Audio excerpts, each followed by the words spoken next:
Court నుండి ఒక కోర్టుకి వెళ్ళాలంటే ఇట్లాగే వెళ్ళడం సాధ్యమవుతుంది.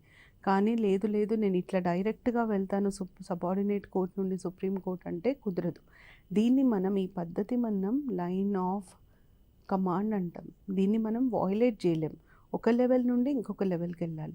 ఈ లైన్ ఆఫ్ కమాండ్ వల్ల ఏమైతదంటే అప్పీల్ కింద కోర్టు మీద పై కోర్ట్‌కి అప్పీల్ చేయొచ్చు. Appeal against lower court to higher court.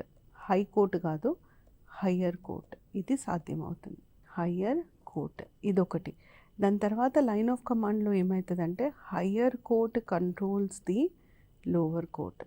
Controls lower court.